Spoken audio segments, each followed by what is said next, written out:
the same as well. You know I used to be in 1D. Now I'm not free. People want me for one thing. That's not me. I'm not changing the way that I used to be. I just wanna have fun and be rowdy. One coke and Bacardi. Sipping lightly. When I walk inside a party, girls on me. F1 type Ferrari. Just kiss me. Girl, I love it when your body drives on me, baby. You know I love it when the music's loud, but come on, strip that down for me, baby. Now there's a lot of people in the crowd, but only you can dance with me. So put your hands on my body and swing that round for me, baby. You know I love it when the music's loud, but come on, strip that down for me. Yeah, yeah, yeah, yeah. Yeah, yeah, yeah, yeah. Yeah, yeah, yeah, yeah. Yeah, yeah, yeah, yeah. Yeah, yeah, yeah, yeah.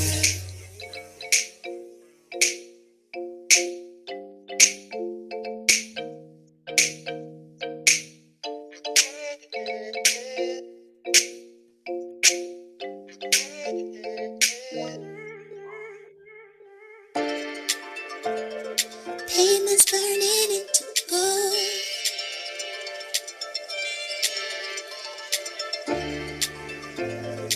Embers rising up into night. Up on my back, I feel the static below.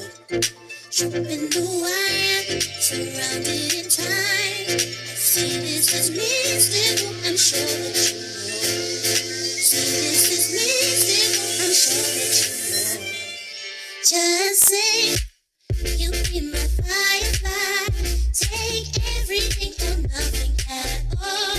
Just say you be my firefly. Take everything or nothing at all. Just say yes. Just say yes. Just say I'd rather have everything than nothing at all. Just say yes.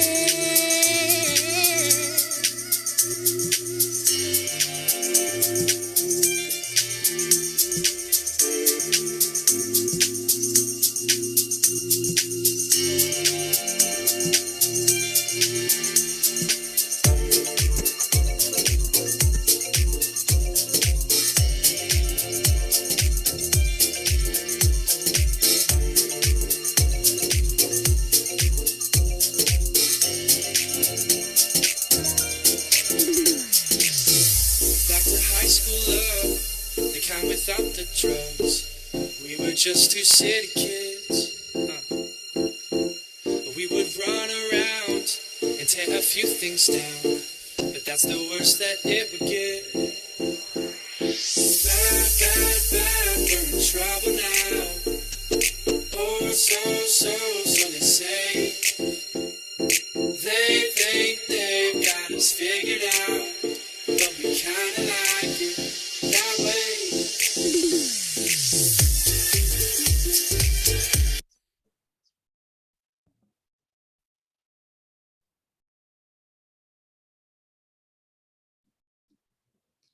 Just a few reminders before we begin. This webinar session is being recorded. Take down notes and ask questions through the Q&A chat box or click the raise hand button. We will be answering them during the panel discussion. A better future is built by the brave, envisioned by brilliant minds, born from the passions of thousands strong. One that isn't without risk, but protected from it. Safe from all the worries and secure for what's to come.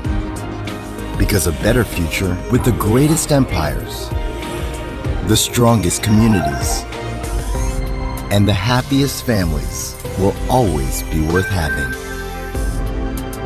That's why the bold and the fearless understand that recreating something better takes courage and strength. So together, let's start shaping a better future today. Good morning, everyone. Hello. How is everybody doing today? Do let me know in the chat section. The chat box is your best friend for this morning. Do let me know where it is that you are watching us from. Are you at home? Are you in the office? Where is that home or where is that office? Or as is the case for most of us right now, office is at home. So if that's your situation, let us know in the chat box where that is located. We just want to know where it is that we are reaching this morning. So please say hello. Let us know how you're feeling today, what it is you're looking forward to. Is it your first time to attend a webinar for your industry, or is it your first time to attend a webinar? Let us know in the chat box. Good morning to all of you. An absolute pleasure and honor being with every single one today. I'm your host and your moderator. My name is Jelly Victor. Like I said, the chat box is where you can connect with everyone else. So you can also say hello to your fellow attendees, the others in your industry, your colleagues, probably people that you already know, you're familiar with, you've seen, but you are seeing virtually today. Please do not hesitate. That way, I also know I'm not talking to myself.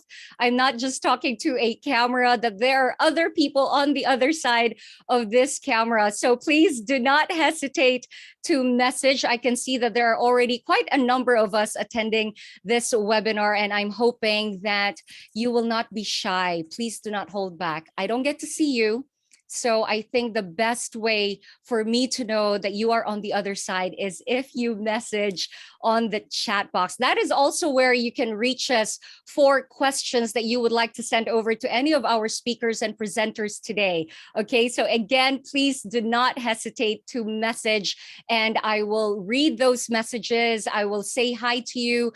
I will also let everybody else know where it is that you are watching us from. Now, the global pandemic has spurred the necessity for transformation in the industrial ecosystem.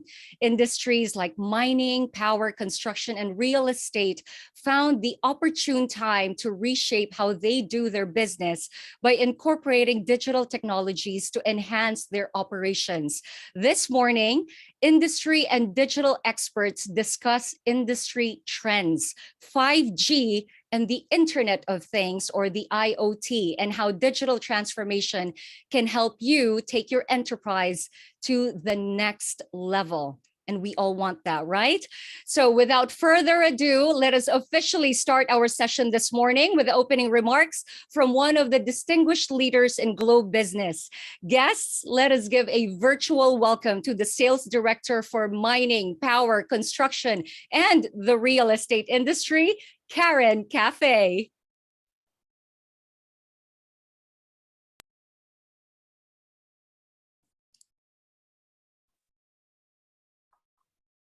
Okay, so good morning to you, our dearest clients. Before we start with today's session, I would like to acknowledge the presence of our Globe Leadership Team, Mr. Coque Clarval, and also our invited guest speaker today from our Product Management Team in Globe Business, Mr. J.R. Arcansalin, and from Colliers, Mr. Joey Bondoc.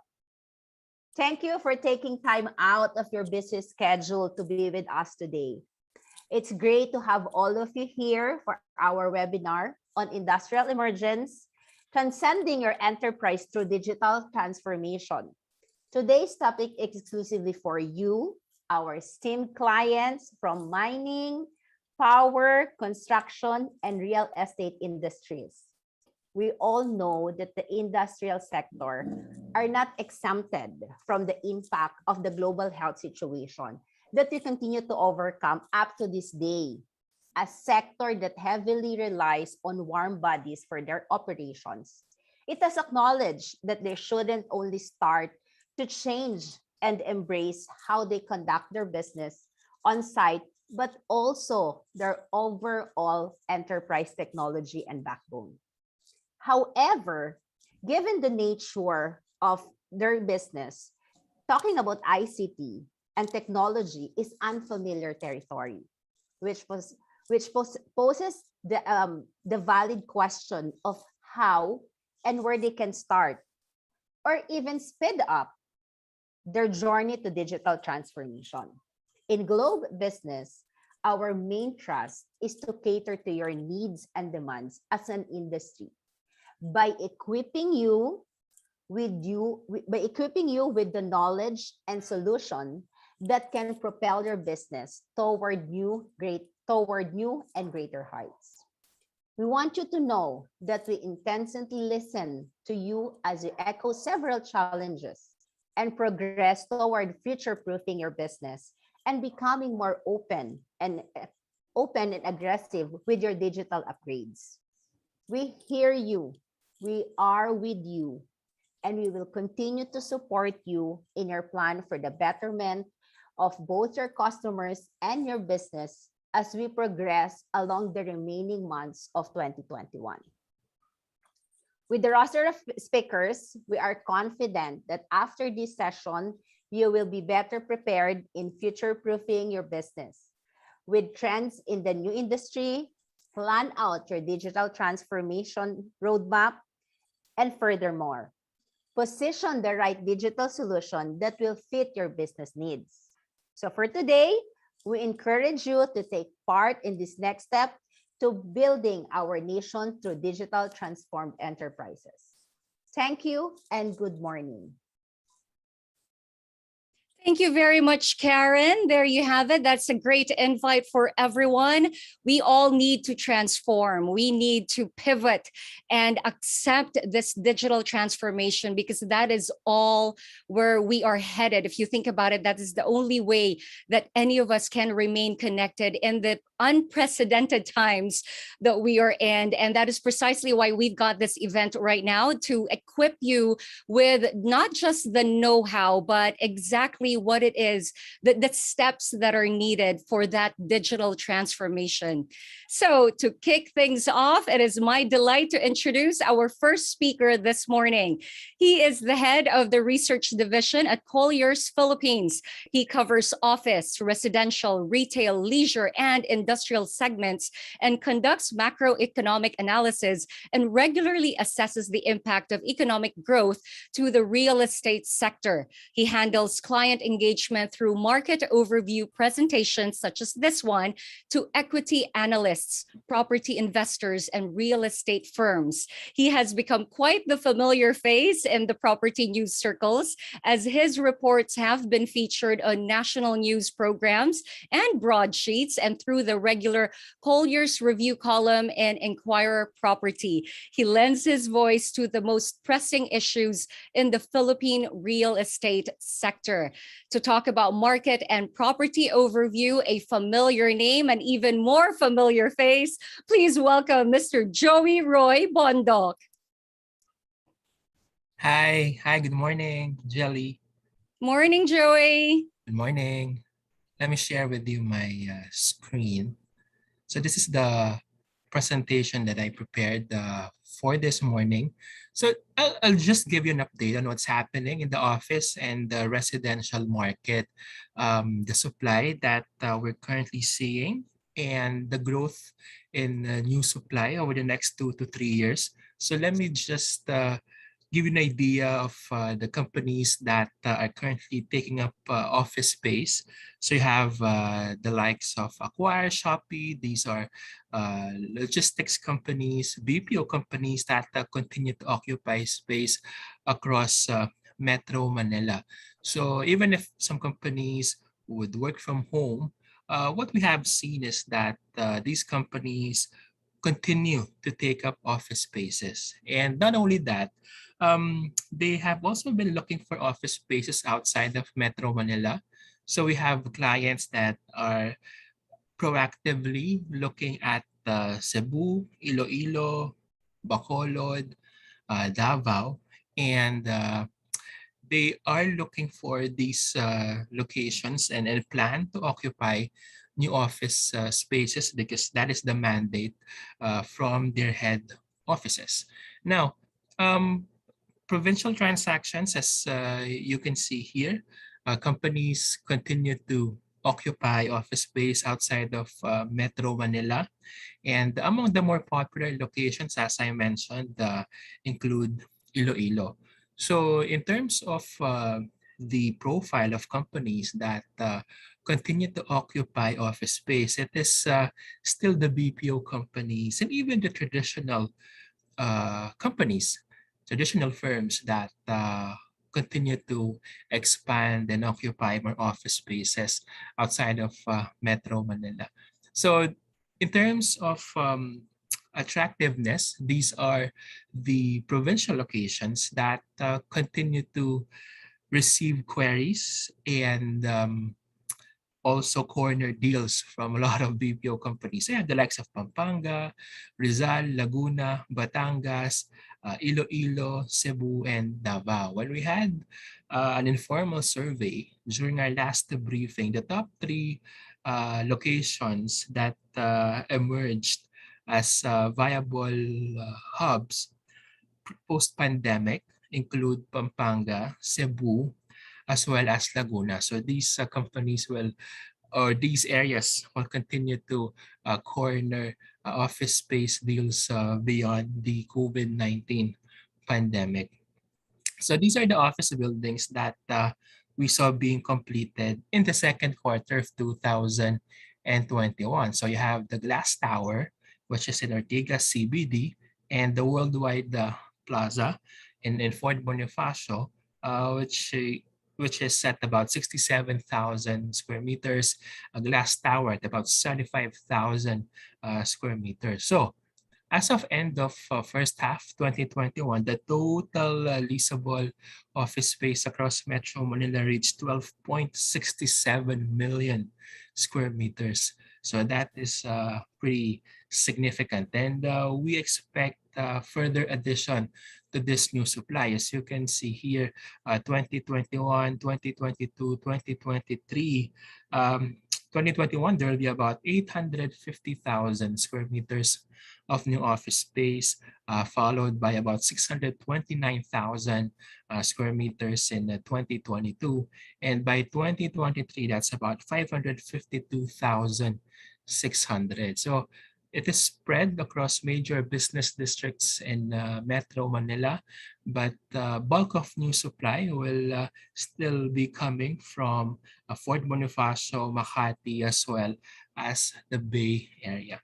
So if you look at the buildings that will be completed this year, they're about 36% leased already. So that's a pretty good indicator of the leasing status of office buildings that will be completed in 2021.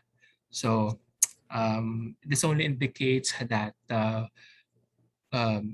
companies continue to occupy space, pre-lease office spaces across Metro Manila. There is some notion that companies have held off expansion because they're working from home, but that is not exactly the case. That's not what we're seeing in the market. And so far, what we have been seeing is that they continue to consolidate, expand, look for newer office buildings, especially now that we're seeing discounts across major buildings in Metro Manila.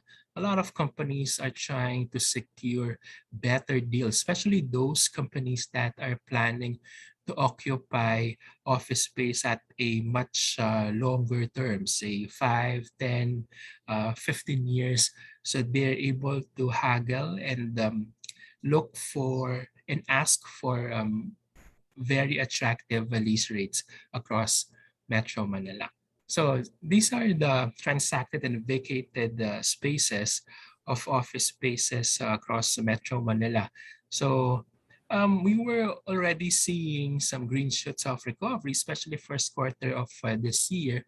But the vacated spaces somehow increased in second quarter of 2021, mainly because of the imposition of stricter lockdown across Metro Manila. So let's see how this ECQ will further affect the leasing deals and inquiries that we have right now in the market. We believe that the imposition of ECQ somehow made the BPO companies, the tenants, a little jittery, but overall, we still see some BPO companies, traditional companies closing deals. So that should still yield a positive net absorption in the Metro Manila office market. Now the POGOs, they are no longer a significant player in office space absorption.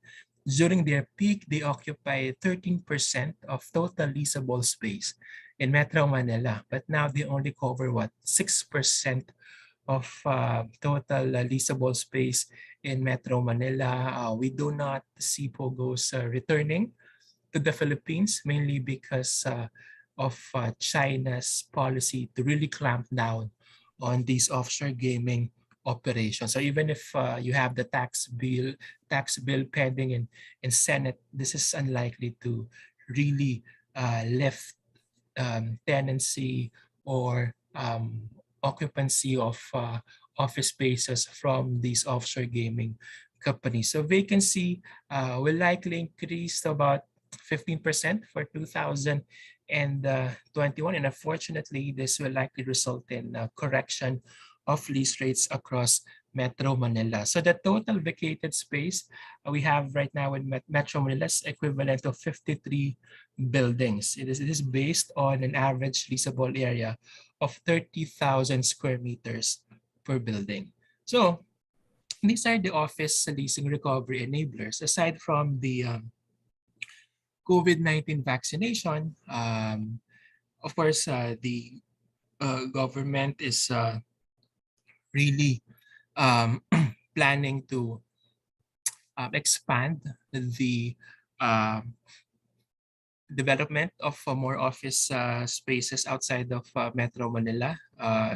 Provincial developers are really tapping that requirement in the countryside. And as I mentioned, you have the likes of Iloilo, Cebu, Pampanga, Laguna, which remain very attractive among companies that are still expanding outside of Metro Manila. Not only that, you have the infrastructure projects lined up by the government.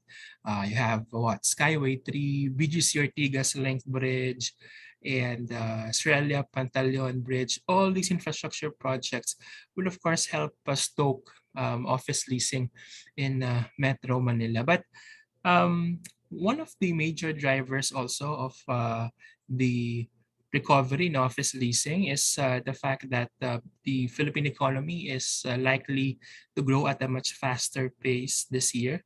So in the second quarter of 2021, and this was just released yesterday, Philippine economy grew by 11.8%. This is, of course, mainly because of a low base. We contracted by 17% in the same period back in 2020. But we're optimistic that this growth will likely be sustained and will likely result in greater, faster growth of the Philippine economy, which should encourage more traditional companies, micro, small, and medium enterprises to occupy more office spaces. So let me now proceed to the residential market. So currently, we have about 140,000 condominium units across major business districts in Metro Manila. But what stands out here is the fact that the Bay Area has overtaken Makati CBD. As you can see, Makati Bay Area has about 28,700 condominium units, followed by and has eclipsed Makati CBD's 28,500. In terms of completion in the second quarter, that's 2,235 units, and this is down from 4,145 units that we saw being completed in the first quarter of 2021. So, but what we have to note is the fact that overall for 2021, there will be a recovery in new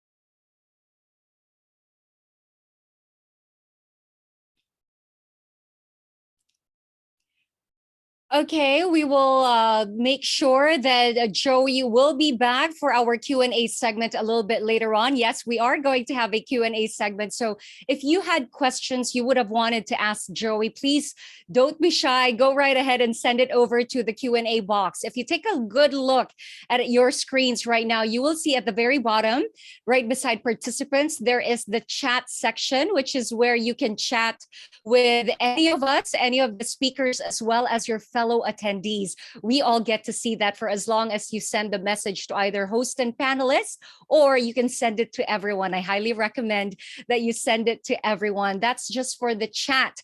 But if you have any questions that you would like to send over, addressed to the speakers themselves, please send it over to the Q&A section, or you can raise your hand and we can call on you a little bit later on so you can ask your questions, okay? For now, while we are we're just waiting for things to get better on Joey's side, or we might actually introduce the next speaker to all of you. Allow me to say hi to our attendees. Since you're pretty shy and you're not chatting with us, you're not letting your presence be felt, you're not letting us know that you are joining us, I will go right ahead and say hi to you. Is that okay? All right. And once I mention your name, please acknowledge, say hi back. And if there's a name that I mentioned that you actually know, say hi to them as well, okay? I think if there's something that we've learned during this pandemic, it's all about the importance of connection, albeit virtually this time, but we are still very much connected, okay? So Adi Tanchoco, We've also got Ariza Borromeo. Good morning to all of you. Chris Adlawan, Cindy Garciano. You can tell that I'm going through the attendees list, right? Because this is alphabetical. Denalyn Nitoliano, good morning to you. I've got Eliza Borito. I hope I'm saying your name correctly, Eliza Borito. Let me know, okay? We've got Elgin Duenas, Emerald Buena as well. I hope I'm pronouncing names correctly. Giovanni Sanchez, Herbert Santos, Jason Galliano.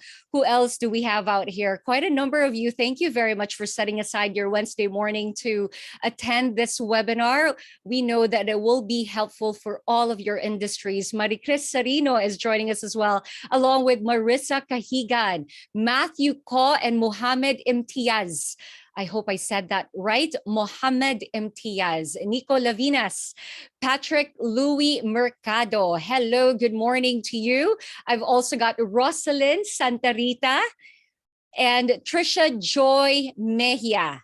Again, please do not be shy. Send a message, send it over to everyone. Say hello to your fellow attendees. And more importantly, if you have any question for any of our speakers, please send it over, send it through the Q&A. That way we easily spot, and then we can collate those questions for our Q&A segment a little bit later on. Let's proceed, shall we? Now, we have all been hearing about 5G technology. For our second topic today, we will be sharing with you information all about 5G and how this technology can be of relevance and even complement how you do your business. Our next speaker oversees the entire Internet of Things, or the IoT, and data analytics portfolio of the enterprise. He also represents the enterprise on the entire Globe's initiative to claim 5G supremacy in the country. To talk about reinventing the world through 5G, please welcome the Deputy Head of 5G, IoT, and Data Analytics of Globe Business, Mr. J.R. Arcansalid. Thank you very much, Jelly. Good morning, JR. Good morning. Hello, everyone. For sure, you were just like me when you've heard about 5G. Like 1G to the other, it's about higher speed, higher uplink and downlink, more than 100 Mbps speeds, etc. But is that really it? That's what we have to find out in today's session. How data and internet has changed the way we live. What's in it for enterprise? What else you can do other than having increased speed? And of course, understand how we can reinvent the world with 5G. So first, let's try to understand the evolution of network generation. 1G came out sometimes in the 80s. Main feature of 1G is voice services. Back then, people carry a phone as big as their shoes. It can only transmit up to 2.4 kbps of data. Then 2G came out in the 90s. Main feature added was SMS capability. Increased data transmission of about 64 kbps. And this is when text messaging via mobile phone started. 3G started 10 years after, which brings the mobile internet capabilities with maximum speed of 2 Mbps. Sending MMS, photos, short videos, and music were made possible. 4G brings more than 10 times speed than 3G. This is when wireless broadband services, cloud services, and applications were made possible. Now with 5G, other than the expected 10 times speed higher against 4G, what are the services we should look forward to? Imagine the data we can transmit with its ultra fast speed. What else you can do and enable? More than improvement in speed, 5G is a platform that allows more innovation to happen. 5G will connect everything via virtualization. Applications, services, users, and operators in a unified environment. 5G basically is an innovation platform. To know more about the difference, let's watch this video. 2020. Grabe, kung iisipin ko, there are so many more things that we can do with 5G. In so many industries, like automotive industry, you have self-driving cars, we always talk about that. And logistics, you got drones flying all over, delivering packages. Sobrang galing na, no, Janina? She's no longer with us.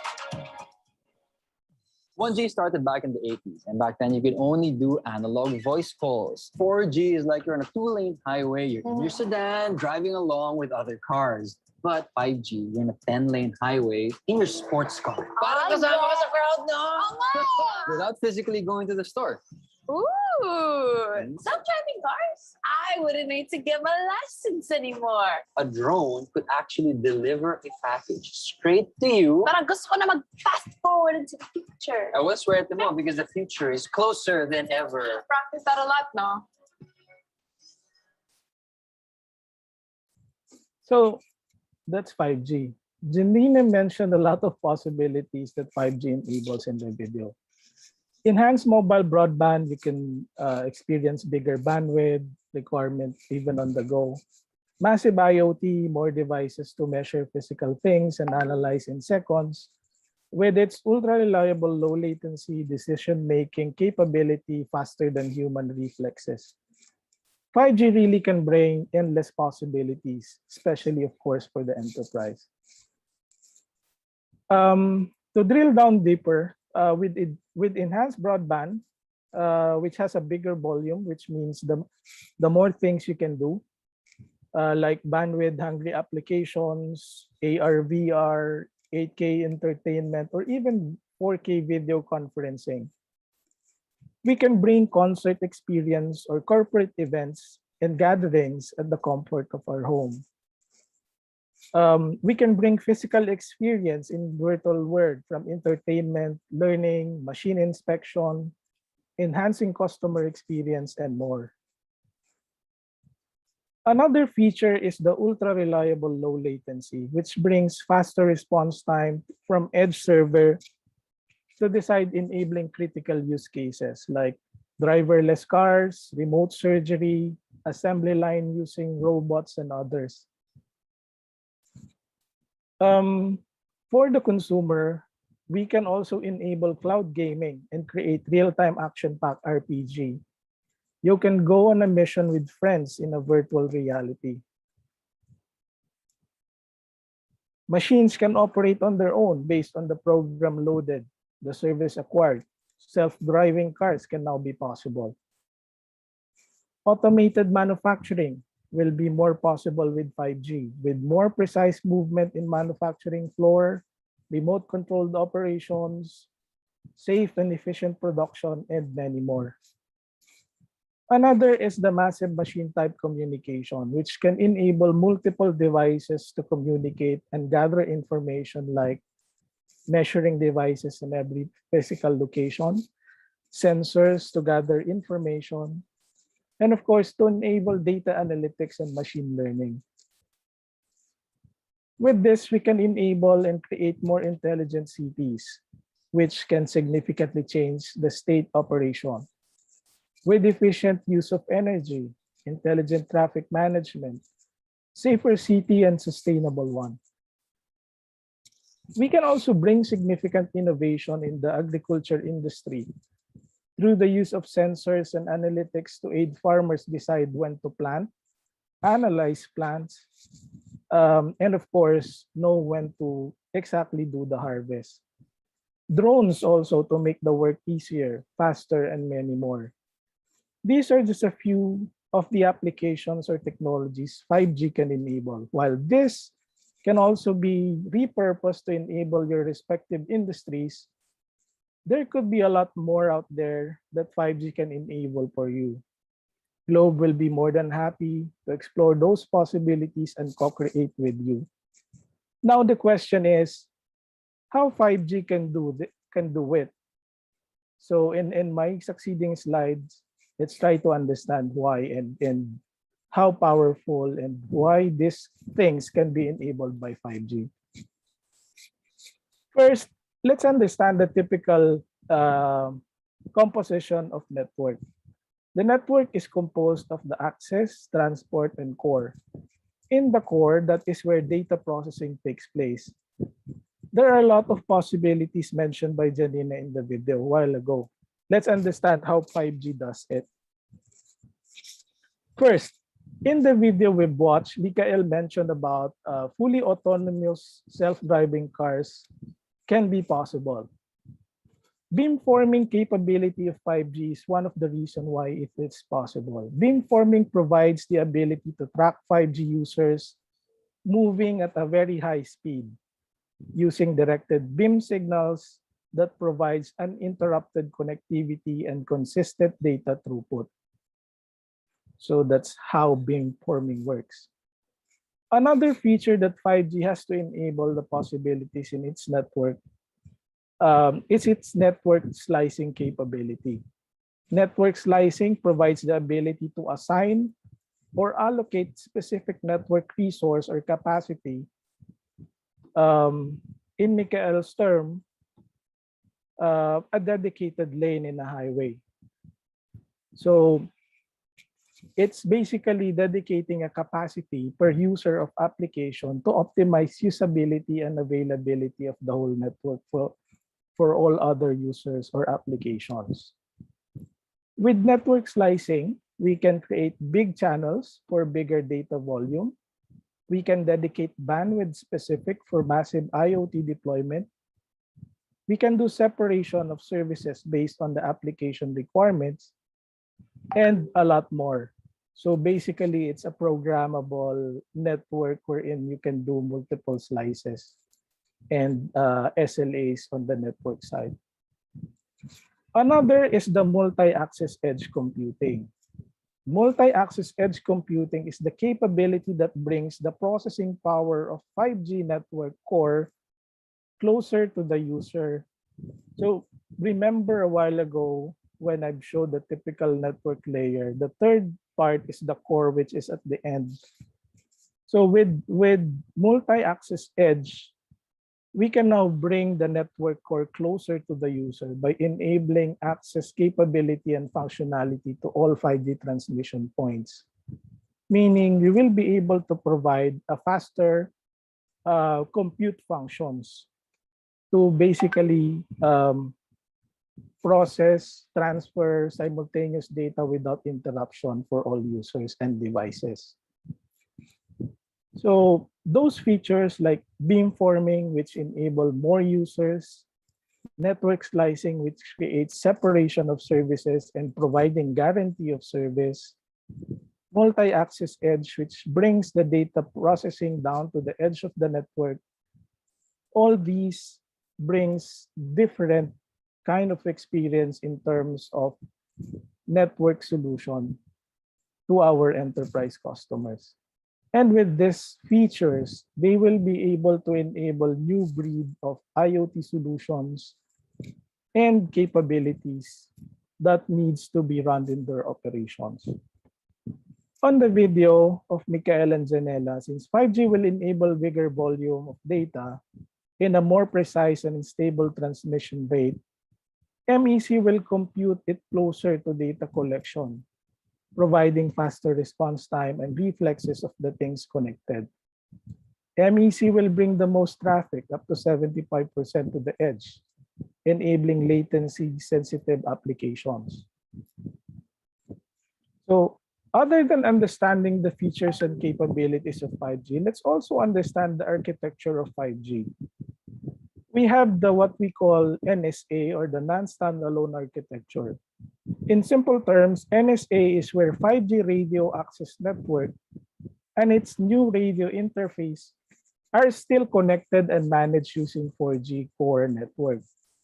While 5G SA, or standalone, is the state where 5G radio access network and radio equipment are connected already to the 5G core network. Since 5G core network has a lot of capabilities than 4G core, it will enable operators to provide more flexible, reliable, and guaranteed wireless network to customers. In 5G network compared to the typical network, 5G will enable or will be able to have the data processing capabilities in every network endpoints, not only on the core. This means faster data processing, lower latency, which are essential for highly critical applications and in providing better customer experience.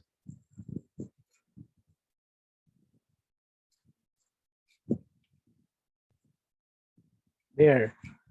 So you might be asking also where Globe is right now in terms of 5G deployment. Right now, or in 2021, what Globe committed is to bring forth at least 85% 5G coverage in the entire NCR and 80% in key Vismin cities. But as of July, we are happy to say that we're already at 88% 5G coverage in the entire NCR and at least 84% in key Vismin cities. So we've already exceeded the target deployment for 5G in 2021. But what else we've done in terms of our 5G supremacy activities?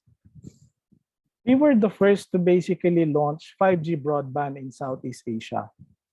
We were the first to launch 5G smartphones in the Philippines, the first to make 5G available for prepaid customers, and first to successfully test cloud gaming in our facility, registering about 16.8 millisecond latency. So that's near real time. The average cloud latency is about 100 to 150 millisecond, while with 5G, we're hitting around 16.8 milliseconds. So imagine that huge difference in terms of latency. We will also be the one to first expand to 11 key cities in Metro Manila in terms of 5G coverage. But what else? What other things that we're doing? So recently, we built our what we call 5G Acceleration Lab, wherein we use this as an area to develop use cases that we can bring to enterprise or to consumers, develop use cases, develop IoT solutions and the likes that we can eventually bring to our customer as something that would eventually digitally transform their operations. Other than this acceleration lab, we also launched our what we call 5G hackathon, because as we see 5G becoming more available in the country, it is very timely that Globe launched this nationwide. Through this event, we want to create excitement in growing the availability of 5G and other technologies it enables, such as AR, VR, edge computing, and IoT. We want to enable the Filipinos to learn what 5G can do, how they can use 5G from industry experts and mentors with goal to pitch their 5G ideas. Ultimately, this links up to our purpose wherein we see Philippines where families' dreams come true, businesses flourish, and of course, the nation is admired. We help the youth of today influence and shape their innovation mindset so they can make their dreams come true and help the community around them. We created three major challenges for this competition. One is how 5G can improve the essentials in health, education, and livelihood, how it affects Industry 4.0 in retail, manufacturing, logistics, and others, and how we can improve our cities' disaster risk management and sustainability through a smart city or intelligent city, as we call it. So these are the challenges that we've posted for the hackathon. And we were attended by around 200 plus individuals, and we were able to form around 40 teams composing the attendees of the 5G hackathon. We are already in the process of presenting the ideas, and we're now in the process of selecting who has the best idea. And then after the selection process, we will provide the necessary resources to build those ideas and make it possible. Other than the hackathon, we're also doing what we call co-creation or co-create the future with enterprise. Here, we look for visionaries, companies and leaders who have innovative ideas in transforming their respective businesses and in how they serve their customers. Businesses who has the courage to move ahead of the pack, willing to take risks and learn fast. Companies and leaders who are ready to bring their businesses to the next level. So if you have what it takes, come join us. Let's transform your business together. So I guess this is the last slide that I have, but let me end my piece with this video to encourage you more in joining us in building the future.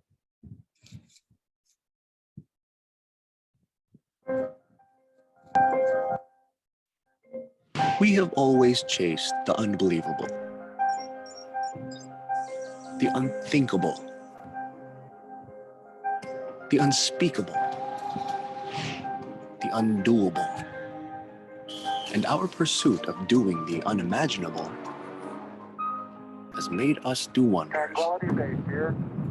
The Eagle has landed.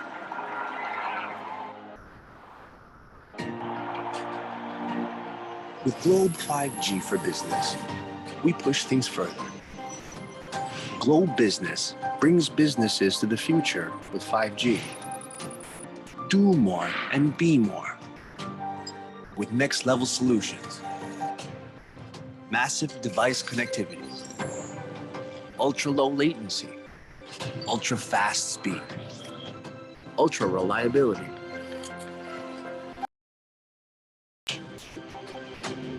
The power to create the unbelievable is here. Let's take it beyond business. Join the future with Globe Business. Create the unbelievable. Create beyond business.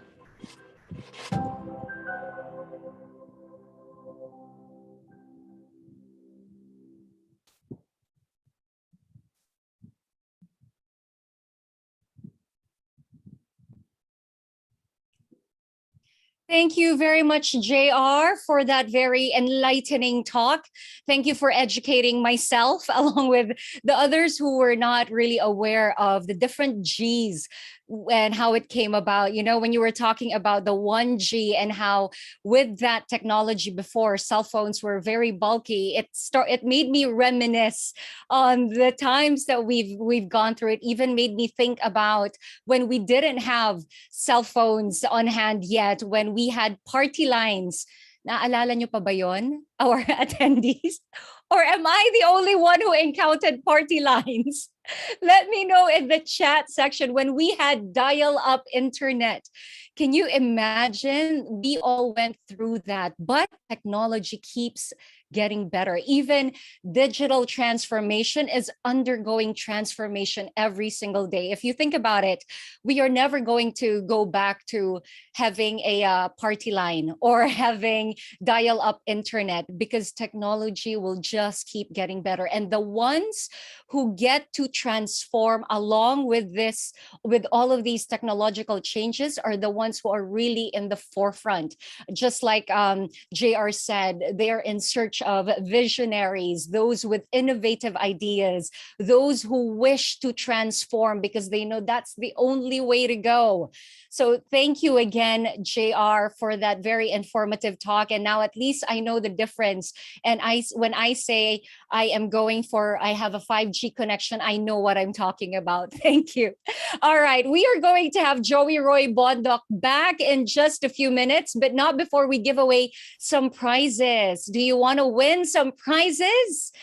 I am just making you chat with me. I really want to know that you're out there. Okay, so we're going to give away 917 voucher codes. Now, these are codes that you can use to purchase any 917 lifestyle items. We will let you know how you can use these voucher codes to purchase. All right, so 500 pesos worth of 917 voucher codes are given away. We've chosen winners randomly.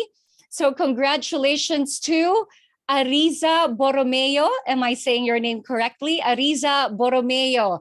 Congratulations as well to Doris Aguirre, Eliza Borito, Emerson Reyes, and Jason Galliano. If I just announced your name, please message us in the chat box right now and acknowledge your win of the 500 peso 917 voucher codes that you can use to purchase 917 lifestyle items. Let us know in the chat. I will mention the names again. That's Ariza Borromeo, Doris Aguirre, Eliza Borito, Emerson Reyes, and Jason Galliano. The chat is where you will let us know that you did hear you've won, so we can also get in touch with you and let you know your voucher code and where you can use it, what you can purchase with it.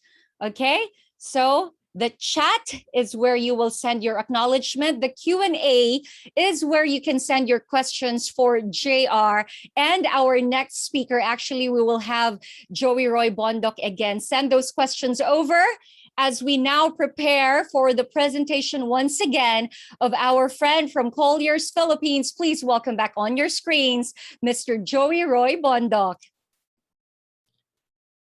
Thank you, Jelly. Can you hear me? Hey, Joey. Yes, you are back. Yeah. Welcome. Yeah, sorry for the No worries. technical glitch earlier. Absolutely. So I was discussing the residential market earlier. So just to give you an idea of what's happening in the residential market. So we're projecting 10,000 new units this year. And this is the total take-up. So unfortunately, take-up of condos in the pre-selling market is down. But of course, with the projected recovery, we're likely to see some upside by 2022. And there are other areas that are doing well. So you have the likes of fringe of Makati, Manila North, as well as Manila South that are still doing very well. And most of the launches are from these areas: Makati Fringe, Manila North, and Manila South. So I mean, if we're looking at areas where we're likely to see an increase in, say, internet connection, these are probably the locations where we will see bulk of new internet lines being opened. So Manila South, as I mentioned, also doing very well. First half of 2021. So it's not all doom and gloom for the residential market. You have certain areas outside of the major business districts that are still doing very well at this point. So the path to recovery, during previous crisis, Asian financial, global financial crisis, uh, prices drop, but once the market recovers, once the economy fully kicks in and rebounds, of course, this will be anchored by recovery in office leasing. We believe that condominium demand will also increase. And again, that should provide an opportunity for internet connection business. Okay. And I just want to share with you a couple of survey questions that we asked our clients during our previous market discussion. One question we asked was, outside of Metro Manila, where are you likely to invest, whether it's vertical or horizontal? So the top locations, as you can see here, Laguna, Pampanga, Batangas, and Cavite. And another question that we raised, and we got a very interesting insight response from our audience. What is the most important consideration when buying a condominium unit during pandemic? And the 75% said the most important considerations are the condo unit should be in an integrated community and should follow health and safety protocols. So property management is of utmost importance at this point. So some recommendations for developers: line up projects in time for market recovery. We're now seeing a lot of developers lining up or launching new condominium projects. Improve amenities in upcoming projects to meet buyer preference. So this includes, of course, having a strong, reliable, redundant internet connection. Highlight the advantages of living in a central business district.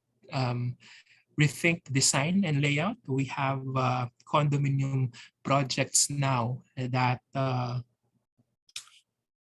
are integrating co-working facilities, co-working spaces. So that should be a part of the newer and better normal. And of course, strategic land banking. We now see a lot of developers acquiring parcels of land, not just in Metro Manila, but even in key urban areas outside the capital region: Pampanga, Bulacan, Laguna, Tarlac.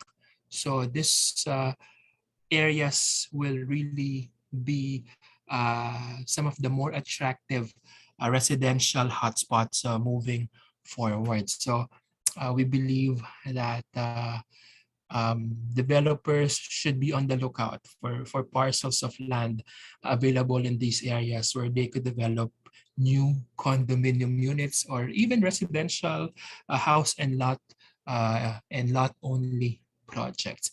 So for tenants and investors, consider units in fringe areas near infrastructure projects. This is again very important, and we could overemphasize the importance of acquiring a residential unit or a lot only project near infrastructure projects because of the potential for capital price appreciation. Take advantage of attractive payment terms. A lot of developers providing extended payment terms have also been adjusting the discounts as well as providing appliances, laptops, and of course, for a lot of investors, participate in virtual showrooms and expositions offered by developers. We believe that this is an opportunity for investors to or buyers to take advantage of what's available in the market right now, what are the offers being extended by developers, and just to overall provide an update on what's being offered or the discounts being extended by these condominium developers. So overall, there were some disruptions in the condominium market in 2020, but we're seeing some green shoots of recovery. And the launch of new residential units, as I mentioned, is starting to pick up. In fact, the completion of new condominium units will grow 200% in 2021. So that is very important, especially for a residential market, a condominium market like Metro Manila, where much of the demand is being dictated by what is being launched or supplied in the market. So that's it. That's my presentation this morning. Jelly?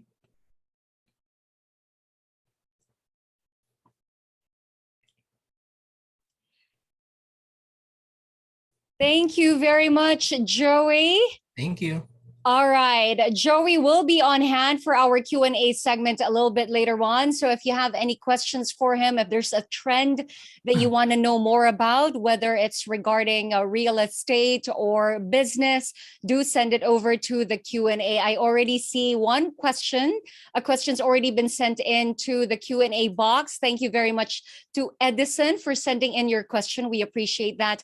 And if there are any more, please do not hesitate to send them over. Again, the Q&A box is where you send your questions.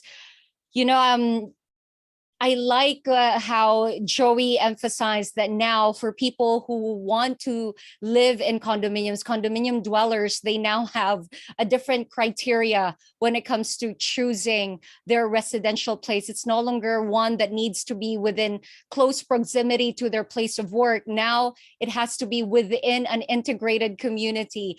The place has to practice health and safety protocols, which I don't think was part of their criteria in choosing a home in the past, but how the pandemic has changed quite a lot of things for all of us. But something that did stand out from his presentation is that these communities, these developers are already starting and building for when the market recovers.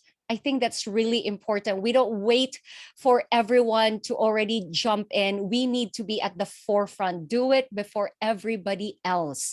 If you haven't transformed yet, you haven't accepted that technology and digital, this digital lifestyle that we have now is here to stay, then it's something that we really need to work on. Because if you think about it, that is the only way many of us have remained connected, not just with friends and family within the Philippines, but the rest of the world. News now comes in very quickly, all thanks to technology. But we are down to our last speaker for this morning. With businesses accelerating in digital transformation, most of them are caught in an unfamiliar territory in handling, managing, and even in embarking on this journey, which usually poses a question on how and where do I start my road to digital transformation? All right, you are set, you are convinced, you want to undergo a digital transformation. How and where do I start? Now, our last speaker aims to address these questions by providing you an overview and guide on how you can start that journey, as well as position solutions that can help address the common challenges based on your business needs. He leads a team that focuses on evaluating new products, designing customer journeys, productizing new offerings, and working on special projects such as the Globe Business Cybersecurity Initiative. Prior to this role, he was the head of product development and management for Globe's consumer products. He also held various positions in Globe Business, handling sales, pre-sales, product, and business development. Before Globe, he had stints in Cisco Systems, Motorola, and Accenture. Please welcome Mr. Francisco Kokoy Claraval. Good morning, everyone. First of all, thanks, Jerry, for the intro. And Thank you to all our customers here. We have about 97 participants, and I know this is time out of your work. I hope it's worthwhile. Today, I'd like to talk about how to modernize your enterprise stack. And really, speaking of our actual experience in Globe, as we had gone through this journey, and we are still in the journey, we haven't really stopped, but we started way like more than 10 years ago. Can we go to the next slide? By the way, Jelly, wala nang party line ngayon. Totoo yon. Watch party na lang. So medyo modern na siya. But you still have the party in there. Um, you've probably seen this evolution deck. It talked about how companies experience the pandemic. And each of you here in this session would have been in one of these boxes. Certainly all of us at the start were in crisis mode. We were surviving. Um, and then eventually we were adapting. Some of us adapted differently. Some were very ROI focused. Some were focused on how can I be resilient in my operations. And it's interesting, no? Each company will react differently. Depends on how ready they were when they experienced the crisis. Hopefully, most of you here are in the third box already, which is evolving. Meaning you're either innovating, working with partners on what the other side of the U recovery will look like, or maybe you're more advanced. You are actually in the acceleration mode, meaning you're already in your digital transformation plan. You are, in fact, executing on it. Wherever you are, it is not too late to modernize and adapt. Because when this thing happens again, in fact, it is not yet over, you want to be very ready. Now, in terms of Globe, when the pandemic hit last year, we were actually very ready. We were already cloud native. We were the suke of Zoom in the Philippines, even before the pandemic hit, because we were already using Zoom in our operations. All of us were equipped to work remotely. So it was kind of smooth for Globe to have adopted during the pandemic. And I hope that with our learnings, we can help each one of you here to also be able to do the same. Next slide. In that period, from March of last year up to today, um, we have helped 300 companies with connectivity solutions. It was very unique. We, when the pandemic hit last year, we had to develop a new product within a week or so. We reused an existing product and remodeled it so that it became an enterprise offering. Uh, and then as it progressed, we continued to enable the country for remote schooling, providing data SKUs. So for students and teachers. Then our retail customers with commerce and contactless solutions.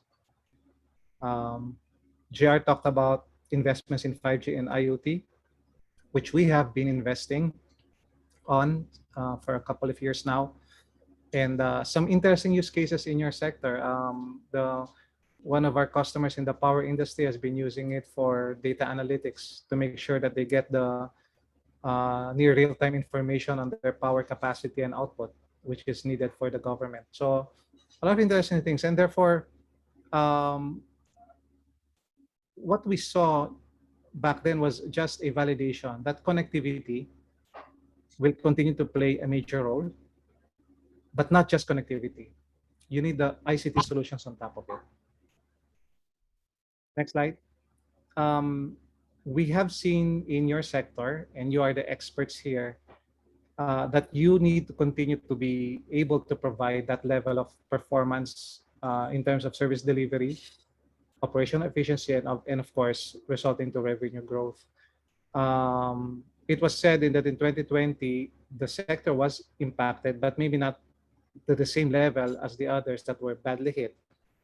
Of course, projects were delayed because you needed people on site. Operations and customer service had to be improved and adjusted also because everybody were there's a lot of adjustments in terms of remote work, and you had to be ready. Um, it also meant that the industry was moving into a model where you had to be able to make sure that employees were safe on site, that you had to make sure that infrastructure was ready to support traffic, not just on site but anywhere work is possible, um, and therefore every enterprise needed to review their whole digital stack, their whole enterprise stack. If you didn't prepare for something like this, then it would have been very difficult. Um, we continue to see, obviously, the other important aspects of the industry, health and safety protocols, obviously to support government mandates, um,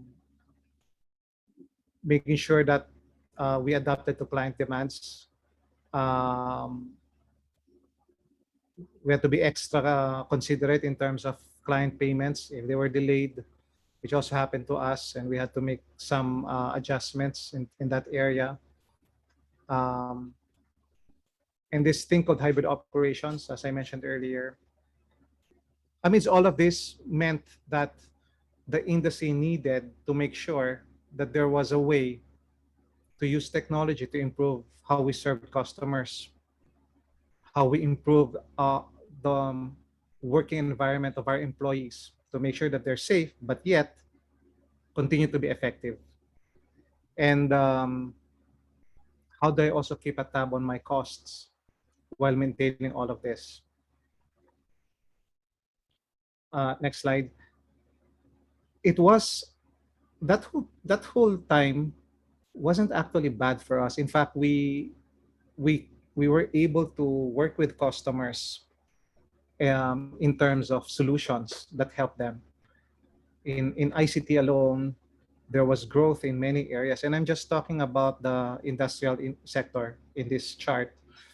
There was growth in business applications that are all cloud-based. There was growth in cloud where our customers, one is a mining company that needed really an efficient way of using applications, porting applications in the cloud because they needed to be very flexible. Every time you talk about cloud, there's always cybersecurity because you need to secure your assets. Those were really growing. Um, and I mentioned earlier, connectivity or core also will grow when ICT grows because you need that level. So connectivity also grew to support the ICT advancement, whether that's core or prepaid or postpaid communications. IoT is beginning to come in the industry. It's not at the same growth levels as cloud or cyber, but the example I gave earlier of that power company, a very classic example of a problem that was really ripe to be solved by an ICT solution. So it's actually very promising, and as we see more companies uh, demand and find out how they can really transform, we will always be there to try to help them. Next slide. So what are some tips when a company wants to transform? There are many ways to do it. What we will talk about here is how we essentially sort of did it in Globe. Sort of not exactly the steps, but some tips based on our experience. Next slide. So the first is, obviously, it has to start from the top. So probably most of you know Ernest, our CEO. He actually said back then, we need to be cloud first. And he was very specific why we needed to be that way, and what are the benefits. and therefore we needed to change our old habits. Uh, Next slide. The infrastructure needed to transform.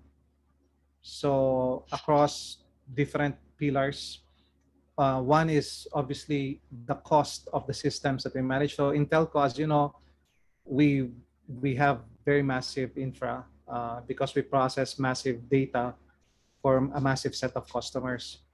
So cost was very important, and you can only do that with scale. And what can drive scale is actually cloud. So it's a very natural. Um, but we also need it to be fast. So you need to transform your cost, and you should be fast so that you can deliver business value fast. And that is because of number three, because our customers demand it from us. We have always been speaking about this, and of course, it's not perfect, but we continue to try to always improve that customer experience. Customer success is really number one. Well, we have to focus on the customer. Um, Going into cloud allowed us to execute on that. And then once you have speed, you have transformative cost, and you have a good customer experience, then you can actually innovate. And then that cycle goes on and on.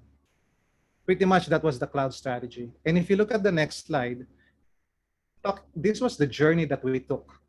In this next slide, please. The journey that we took from 2009.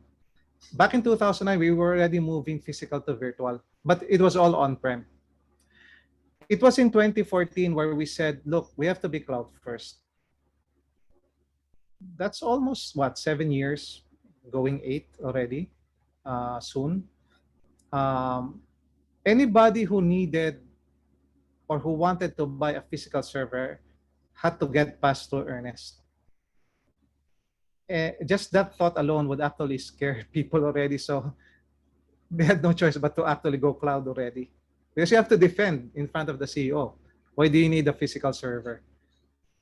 So it forced actually that thinking that we should be cloud first. And from there, what happened was 50% of new infra went to cloud. Our provisioning time shortened from 80 days to 5 days. That was pretty impressive back then. But in the years that followed, as we continued with 90% of all infra to cloud, that provisioning moved from 5 days to 2 days. And then in 2017, we were continuously optimizing our cloud, now looking at the application layer. So the infra is pretty much, okay, it's almost, pure majority cloud already. Then let's optimize our applications. And then obviously we needed to train people on that area. And then about 3 years ago, we started going cloud native in terms of how we built applications. And even also how we look for partners. We didn't partner with companies that were not really cloud native. Because it's pointless, diba? You're going native cloud and then you partner with somebody that's not cloud native. That won't work. It also changed the profile now of how we do business with our partners. And then in the period we're now in is really unifying our cloud with a lot of features like end-to-end automation, self-healing, etc. So that's our journey. I think we're probably the biggest AWS customer in the Philippines, or maybe even in the region, I know, but I don't have the number, but it's very huge. But the business case actually is supportive of that. If we did that in non-cloud, it's gonna be worse in terms of the business case. In the next slide, you would see that, of course, Globe is not the only one who did this on their own. We have always been partner driven, and we had said this in the past. and we continue to say it, that what really helped us along our journey is really working with the best partners, because we realize that we're not the experts of everything. We know good. We have our own set of expertise in network and other areas.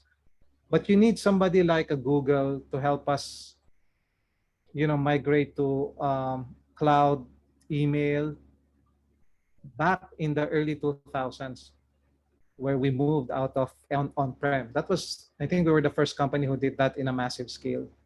You would need companies like maybe Spotify in the consumer space and Facebook, where we actually introduce it in terms of that kind of experience in mobile. And companies, for example, like more recently, partnerships with maybe a SecureWorks, who is the leading MSSP globally, and we built a local security operations center here. So as you notice, every step in our journey has been marked with good partnerships. And we hope to do the same with you as our customers, because we know that this strategy works really well. You partner with the right technology companies, you execute on cloud first initiatives, you put customers first. I think it's really a good combination. Next, number two is, now you have a direction from the top. You have a very clear vision. You need to now go a little bit more detail in terms of identifying resources uh, and budget based on a couple of criteria. Obviously, how urgent is it? What's the impact to the enterprise? And then you talk about the share of wallet in terms of your spend. Every company will be different, but you have to do your own assessment. Um, a good example, because we are in the industrial here in the industrial sector. One good example probably is plant operations and OT, operations technology.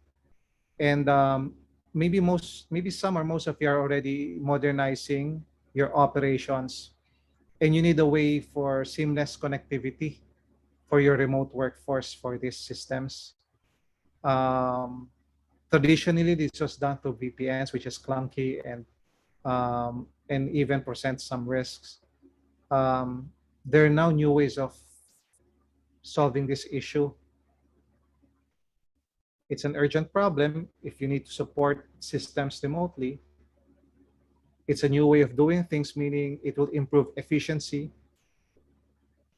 while maintaining top security. It will provide visibility across all your assets in OT as well as IoT. And it will be able to integrate your visibility, monitoring, and security, which improves your operational resiliency. So that's a classic example.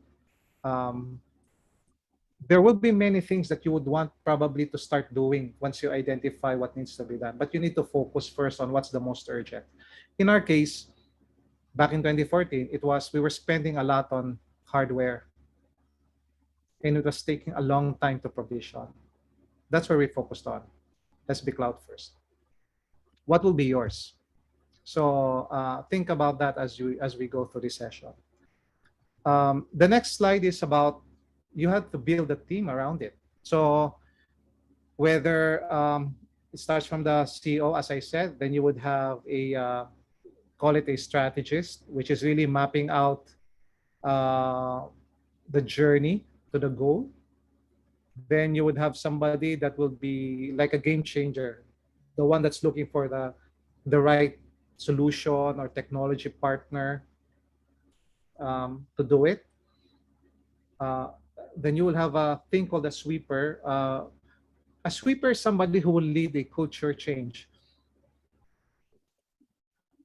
In transformation, a key component is actually mindset of people.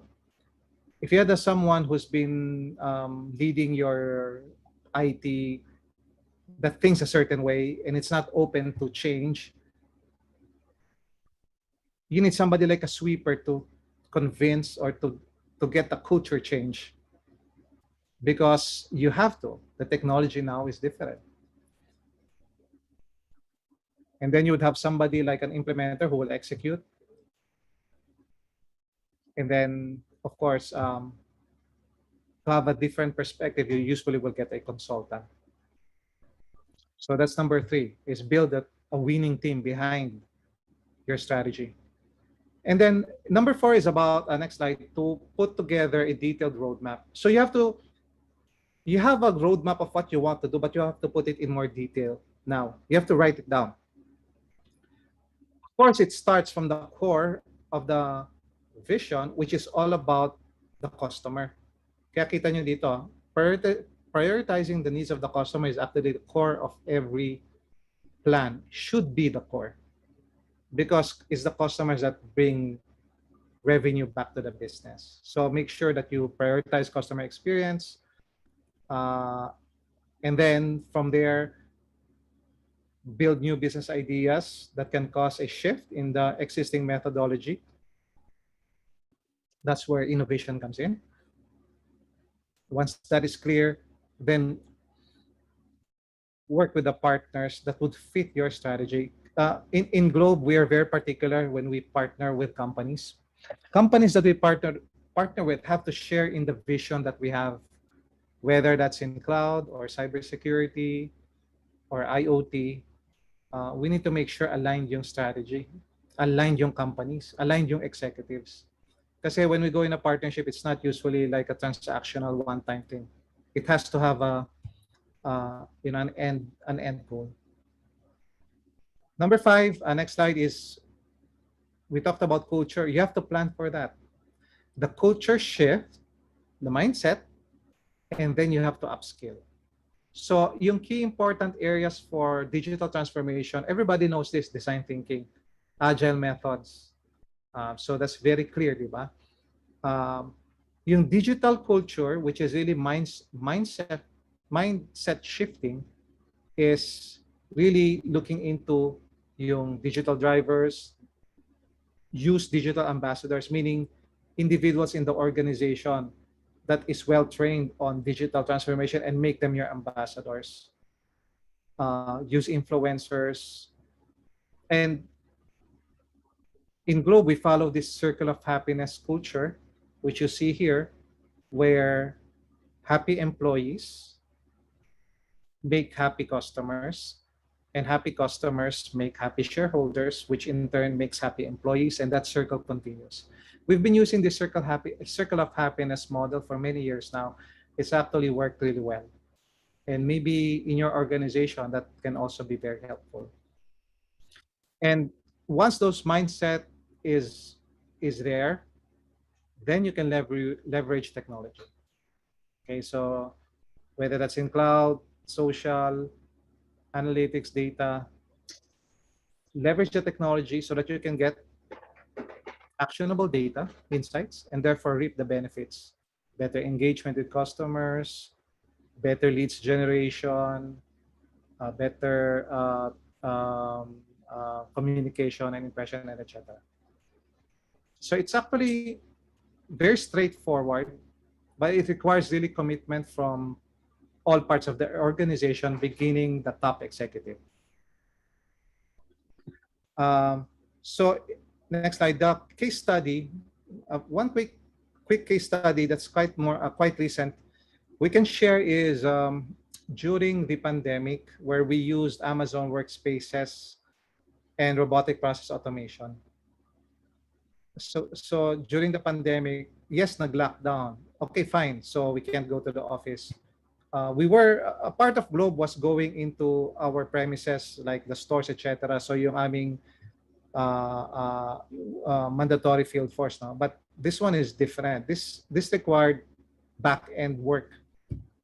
And because we cannot go on-site and on-prem, we had to devise a way to do everything remotely.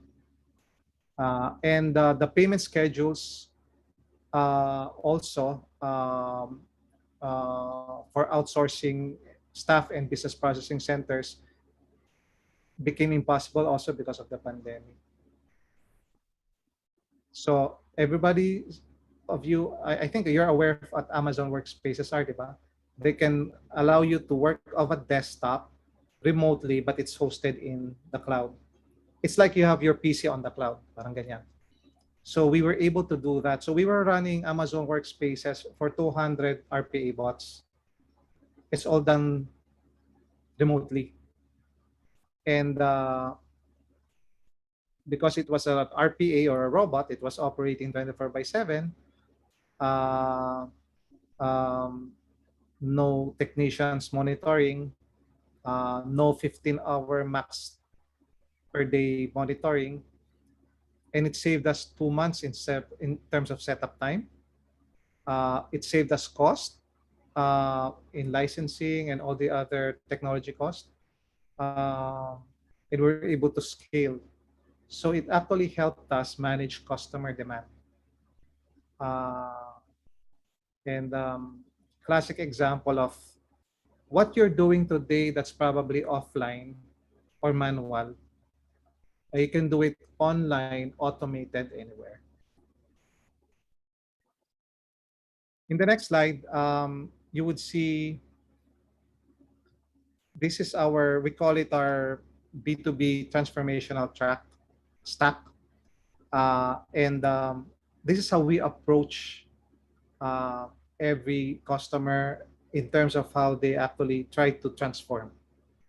This stack talks about the most important components, from connectivity that can serve cloud that is secured by cybersecurity. And on top of that, you run applications like IoT, big data, and business applications. You would see here the partners that we work with today. And as I said, really the best global technology companies dito. We think that part of our job as the business advisor to companies is we screen and we make sure that we only partner with the best and make sure that we curate the right partners um, for every step, every stage in this stack. And when you work with Globe to the enterprise group, you would have access to this whole list of partnerships. And of course, we are the ones integrating it, making sure that we go with you with the best approach, with the best solution. As last two slides as we close, this session was all about the industrial sector. And when we talk about this sector, we thought about 5 important areas.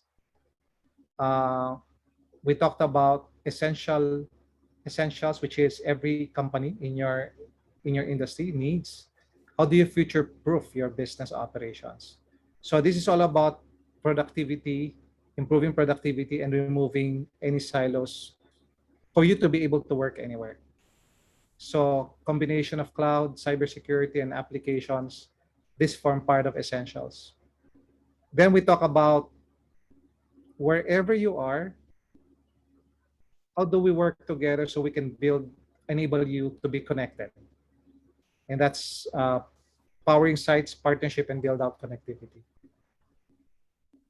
As you move into number 3, as you modernize, you would include monitoring and security in your plant operations, in your construction operations, retail operations, whatever it is. IoT is growing, and we in Globe will be able to support you there. Of course, we said customer is at the center of everything we do, and therefore, an example of what we're doing is this thing called an end-to-end property application.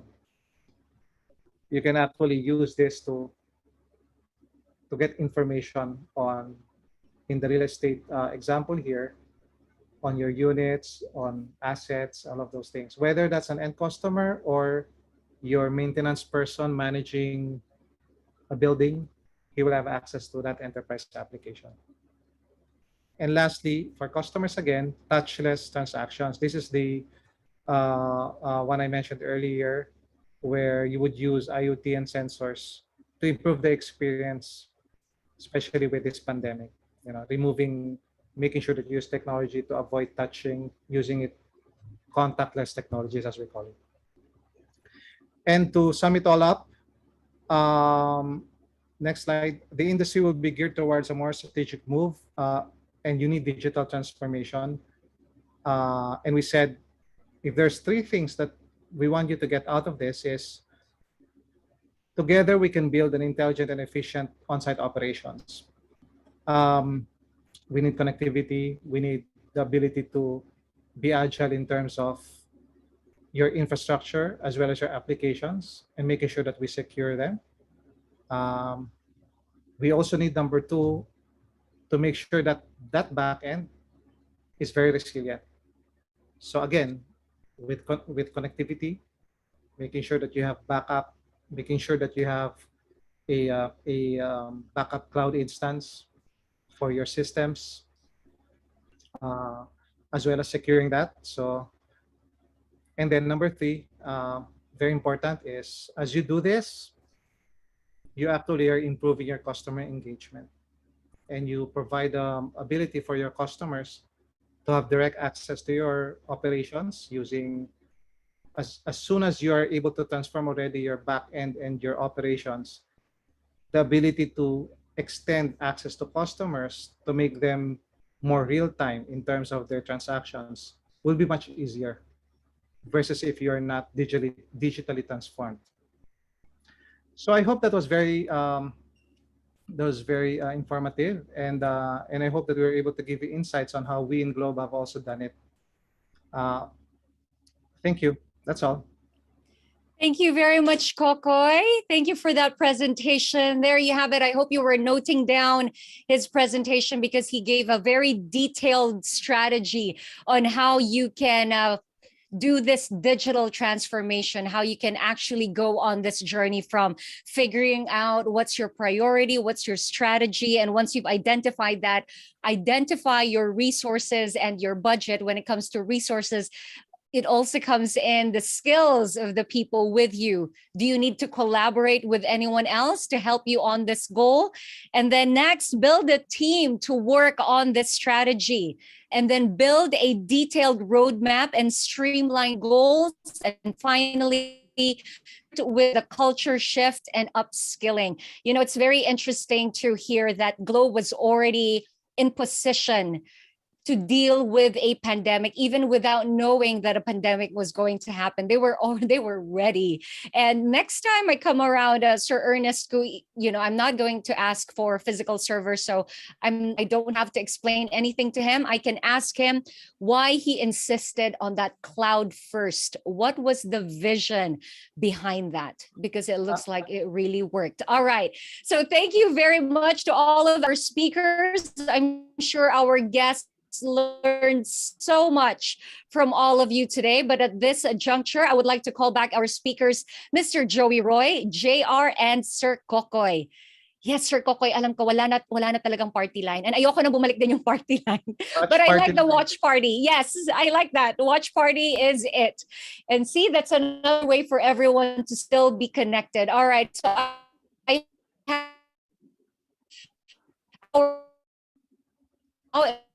on any of the questions you want to ask speakers, please send it over now. We have already received a number sent either through the Q&A box or sent through DMs. But right now, good morning, gentlemen. Again, welcome. Now, before we proceed with our discussion, I just want to know how have you all been? I hope everything is well. We have a lot of questions coming in. Okay, but first of all, I want to know from Sir JR, how has the pandemic been for you? Well, it's quite tough, especially today. I was supposed to be biking this morning, but because of the recent news that exercise outdoor exercise, yeah. So I missed that one day biking already. So yeah, it's a bit tough, but we're okay. We're still doing fine, especially working now and then here presenting. But I like it that you're also prioritizing your health, and you're making sure that you're getting exercise and movement in. What about for you, Sir Kokoy? How has this situation been like for you? Um, I I actually love the setup because you wake up, you know, really take a bath, eat. You can do that now in maybe what, under 30 minutes, everything. So traffic is out of the equation already. It's very productive for me. Although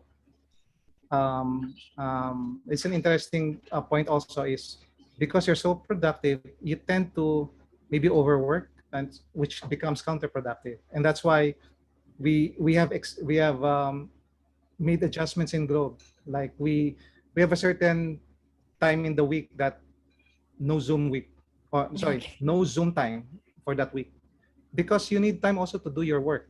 You cannot be always in Zoom. So Correct. so we have adjusted along the way. But for me, I really like the setup. But I also I'm not remiss that important also to have that face-to-face engagement with our teams as soon as that is possible. Then especially when everyone's vaccinated, I'm also looking forward to that time also.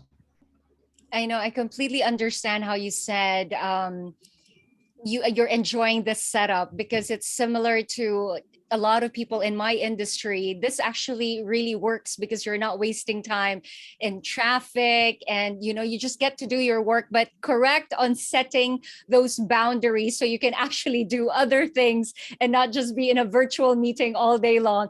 All right, so let's have the questions. I already have one that's been sent in, and this goes out to you, JR. How do you think 5G and or IoT augment and complement operations to reduce dependency for the workforce on site? Like maybe all other digital transformation and automation, I guess the operative word is efficiency rather than reduce the manpower in the workforce. So most of these automations, the real objective is really to be more efficient and have this manpower to do more rather than reducing them. But again, I mean, as we all know, like all the other automation, side effect of this is really downsizing.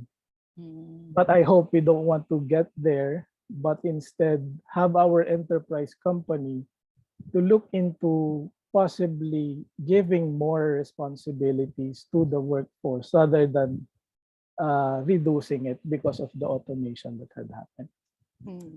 But yeah, it's definitely will bring efficiency. IoT and 5G will definitely bring efficiency to the workforce. Thank you for that, JR. Joey is with us, although he is unable to turn on his video just so he can remain connected with everyone. So if you have questions for Joey Roy Bondoc, please send it over. Speaking of which, I already have one for you, Joey. Joey, you want to say hi just so everyone knows you're still with us? Hi, Jali. There's Joey. Yeah. It's his voice. He's in the cloud. All right, Joey. How do you think community lockdowns impact the revenue stream of industries of real estate, mining, construction, and energy? Businesses that are very dependent on warm bodies on site. Oh, well, definitely the lockdown has affected operations of a lot of businesses. So these are the BPO companies, even the developers. And we saw a drop in terms of net take-up, which, as I showed earlier, the demand for condominium dropped for 2020. And we're seeing disruption still for the first half of 2021. But what's positive is that we're starting to see some green shoots of recovery. And what's positive for the market is that BPO companies continue to occupy space. So not just in Metro Manila, but even in key urban areas outside the capital region, we are also seeing a positive trend wherein unit owners, unit buyers are looking for residential projects outside of Metro Manila. And this is one positive trend that we believe should dictate residential demand moving forward. So while there was some disruption, definitely in 2020, we're starting to see some recovery. So it's not all doom and gloom. There will be some recovery, definitely, and we're starting to see that. So that's a positive signal for the Philippine property market, especially once we see a more aggressive inoculation all over Metro Manila. And it really depends on the government's inoculation program. And we believe that once we reach population protection or herd immunity, um, the property market will be up for a much stronger rebound. So, Yeah. so far, that's what we see. Thank you, Joey. Yes, 70% herd immunity. That's what we're gunning for. And I think with this, with ECQ 3.0 or season 3, whichever one it is that you're going for, I think there will definitely be changes so they can more aggressively inoculate the population. Another question coming in for Sir JR: does network splicing prioritize non-5G devices? Yeah, thank you, Jelly, for that question. Network slicing currently is available only for 5G devices. But maybe, hopefully, there will be some adjustments from technology partners and manufacturers to be able to address that. At the moment, how do we do things? We design it based on using gateways that are 5G enabled to be able still to utilize that network slicing capability and expand it to other non-5G devices, making 5G as the backhaul and making 5G as the internet source for the other devices that are non-5G connected. But the way to do it, basically, there might come a time that we will still be running two different core, or the what we call hybrid core, meaning 5G core running separately against the 4G core. So I hope that answers the question. Thank you very much to the person who asked that question. Are you satisfied with the answer? If not, do let us know. I've got a question for Sir Kokoy this time. Being the cybersecurity lead for Globe, can you give some vulnerabilities or challenges in security for 5G network here in the country and how Globe addresses that? So the vulnerabilities or challenges. Sir Kokoy? So actually 5G, one of the improvements of 5G was actually security. So not to talk in more detail dito, but it is actually, there's a lot of security built in 5G. But outside of that, the basic of security, whether it's 5G or non-5G, starts with user education. You see a lot of reminders from the banks. Yes. Kasi the banks always are targeted. And in fact, the way the hackers do it is they actually target the end user who happens to click on a malicious link or site. So it all starts with user education, ensuring that you avoid, clicking or responding to, unsolicited mail or even text, because yung SMS then they can also, some people are able to mask it. So and that's user education. The second point naman is user endpoint protection. Now we have been working closely with, I'm talking now of the enterprise hat. We've been working closely with really good partners. So more recently, we've got CrowdStrike. You see them in our portfolio kanina, no? One of the best user endpoint security out there. Of course, we have also other really good technology partners with Checkpoint, SecureWorks, and the like. So, and of course, Zscaler. So, what's common among these are leading technology companies and are cloud native. So, if there's two things, quick things to answer your question mo, is endpoint protection and user education, and that's the very basic. And then we go now, as your companies will implement 5G, then we talk about this whole zero trust concept. And most of you know probably about zero trust, but we can talk about that in another session, but definitely look it up. Globe is well poised to actually support you in your zero trust journey. Okay.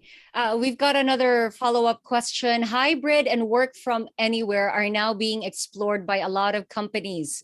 They have no choice. They kind of need to. What would be your recommendation for those who are, first, not yet considering this setup, the work from home or hybrid setup, and for number two, for those who have already made this a part of their roadmap? Let's start with those not yet considering the setup. What's your recommendation? So maybe the main one is you have to overcome the inertia. If you haven't started this journey kasi, you probably have a certain way of thinking. Diba? So, for example, projects like moving workloads to the cloud, which when you go work from anywhere, you have to move assets to the cloud. Yes. Or maybe trying to adopt zero trust. If you want to do hybrid, you have to implement zero trust. Companies with pre-existing investments on on-premise technology, so whether that's proxy, VPN concentrator, etc., is an example of inertia. You probably spent how many millions of pesos, and maybe you try to depreciate them over what, 5 years or so. It's so easy to say, look, I still have maybe 2 years in this box or maybe 1 year. Wag na muna, di ba? But you need to do support hybrid work from home. So what happened during the pandemic?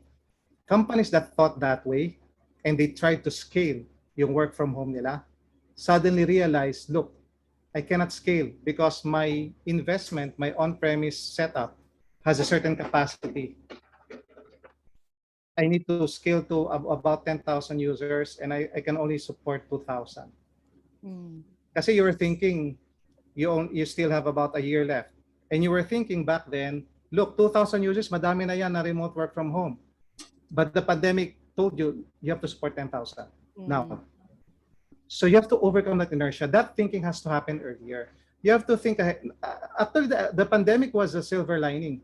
It taught us one thing, that, look, this can happen again. So what happened before? Make sure you don't repeat your same mistakes. Yeah. So when you invest on technologies that allow you to do hybrid work from home, scale in a scalable manner, and those are the cloud technologies I spoke about earlier, then you will be ready, diba?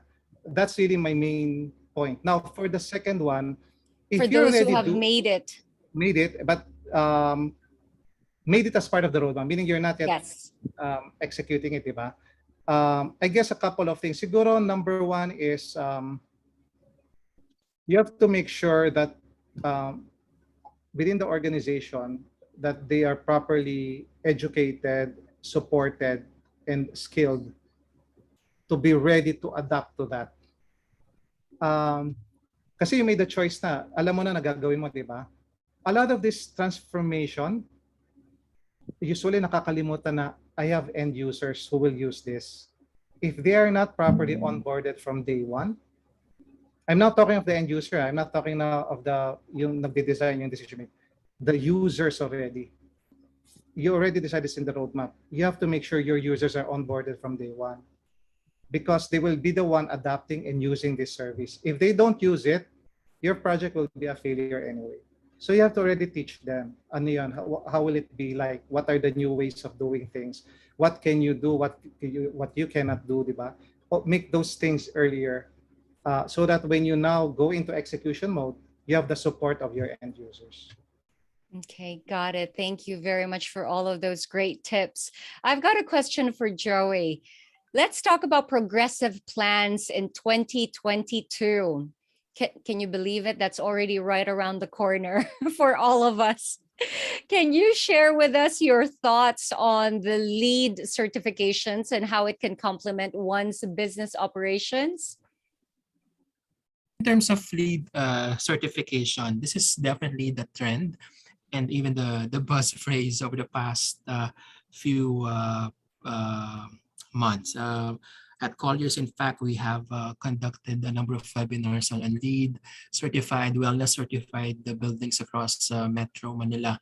And based on our data, 30% of new office spaces from 2021 to 2023 will be LEED certified, so wellness certified. So this will be a trend, especially with a lot of companies wanting to keep their employees in a safe, in a healthy workspace.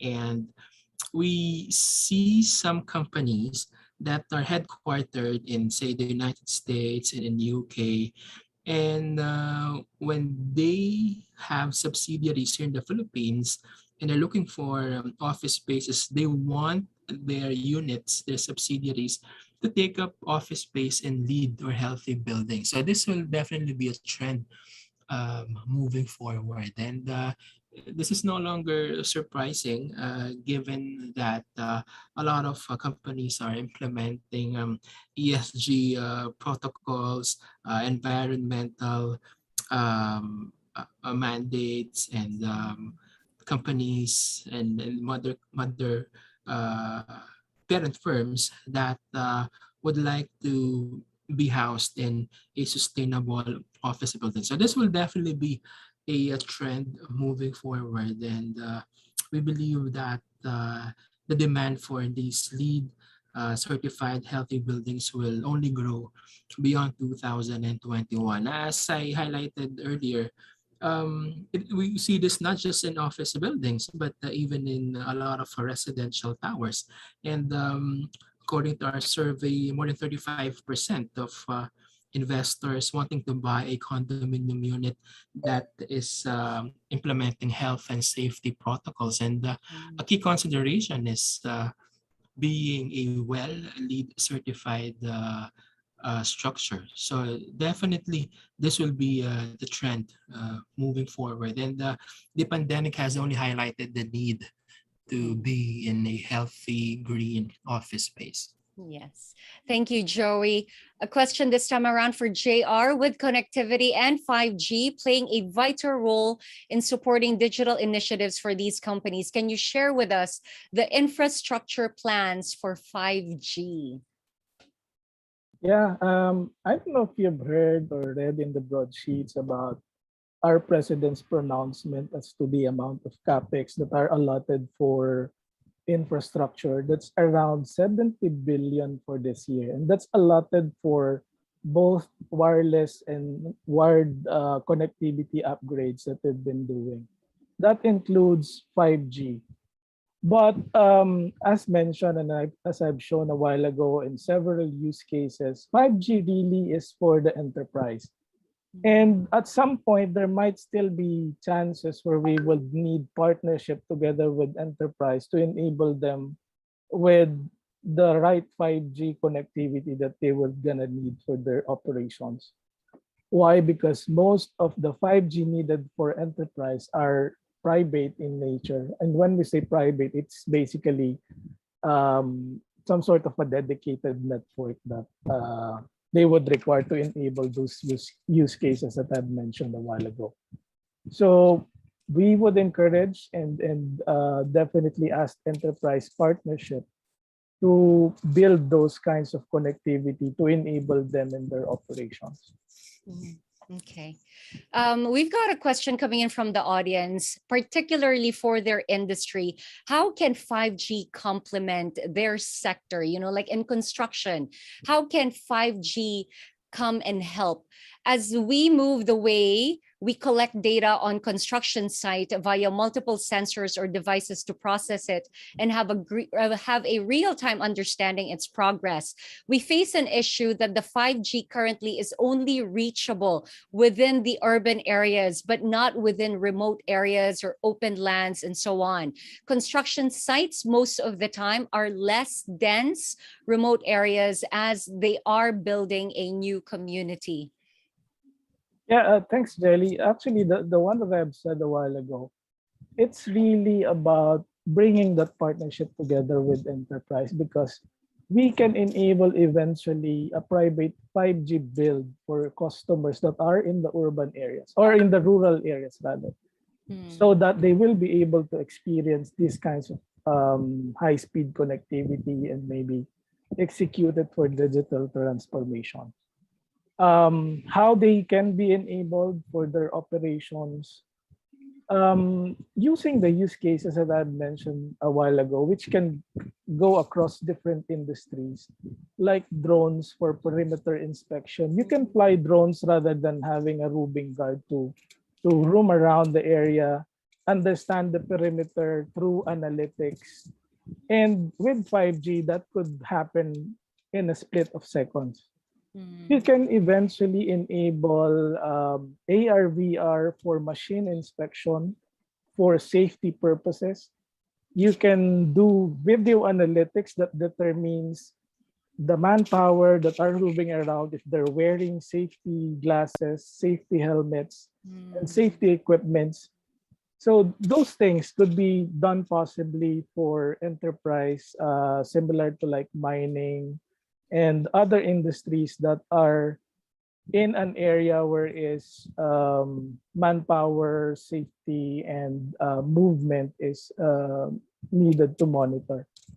So, Okay. I mean, as I mentioned, it's really about understanding what the customer would need and how they would imagine to transform their business operations. That is where we basically can help through our connectivity and through our ICT stack. Okay. Got it. Thank you. So for Joey, with the acceleration of digitization projects, how do you think it has impacted the overall economic market movements? Joey? Sorry, can you repeat the question again, Oh, no Jelly? worries. With the acceleration of digitization projects, everything is going digital now. How do you think this has impacted the overall economic market movements? Oh, definitely, it has created a new section and a new part of the economy. We are in a practically a lockdown economy, right? We are buying from the comforts of our home. We're shopping online, and this has severely raised the demand for example, warehouses, for e-commerce platforms, for online payment schemes, and this digitization has only supported the growing demand for e-commerce activities. And we see this digitization even in real estate. A lot of online selling viewing platforms have entered the Philippines. These are some of them coming from Singapore, from Russia, and they've entered the Philippines, and they see potential here. So they believe that the Philippines is a growing market for the digitization of real estate selling and buying. And definitely this will also be part of the newer and better normal. Thank you for that, Joey. All right, I've got another question for JR. Since 5G is an emerging technology, or at least we still think it's an emerging technology, how can our attendees utilize 5G for their 2022 plans? Moreover, is Globe Business open for partnerships or POCs, and are there products that we can avail at the moment? Yeah, Jolly. Actually, admittedly, we are also in the learning stages, trying to understand the capabilities and what more 5G can bring. And we're taking this opportunity to really create awareness to our enterprise customers and welcome them to basically join us in bringing in ideas that would eventually leverage 5G's features and capabilities. These activities that they've been doing, the one I've mentioned, the hackathon, but specific for enterprise, we are encouraging visionary companies who can, think of ideas that they think they might need in the future, and they can co-create it with us, have it tested in our environment. We can co-build it together, and then eventually deploy. So that activity basically is something we have for enterprise. And for the attendees today, it's something up for grab for you, and let us know, let us inform our account managers and see whether you guys qualifies for that initiative. just like it was mentioned in the presentation earlier, if you're already ready for that digital transformation, you are ready to pivot and navigate this, what we have now, which is the new normal, and it's probably the normal that's here to stay, then Glow Business is ready to partner with you. I've got one last question, and this one is for Kokoy. As mining, power, construction, and real estate companies progress towards 2022, what do you think they should prioritize on as they modernize their enterprises' technology? What should be their priority? So it's kind of hard to answer it with one because every company's situation is different, diba? Yeah. So if you follow the model that we showed earlier, talked about an internal framework where you actually check internally what are the areas that you need to shift in terms of how you do business today. So that will be different for every company. You just follow the flow. And I think we're gonna send a copy of the deck. I'm not sure for the no. So para you have some guide, no.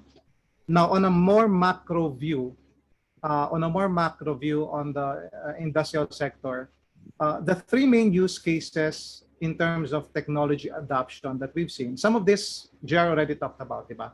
So the first one that's pretty obvious is advanced predictive maintenance. So a lot of industrial, a lot of in the industrial sector maintain a lot of machines, a lot of equipment, diba? So what we found out was using dozens of sensors to give accurate real-time representation of a machine status and performance can really help in the predictive and preventive maintenance. So obvious benefit dito, reduce downtime, reduce spend on maintenance, reduce machine replacement rate, and of course, obviously affects the bottom line of your company, diba? You would need a network to support such an implementation. So yung what Jay was saying earlier, a private 5G network, or it could be Wi-Fi. It doesn't really. It depends on the type of application or how sensitive it is to latency, diba? So that's one. The second one is precision monitoring and control. So if you were let's say you're a bit automated na, and you have some form of automation, and you need to make sure that you monitor that, make sure that you're able to precisely control.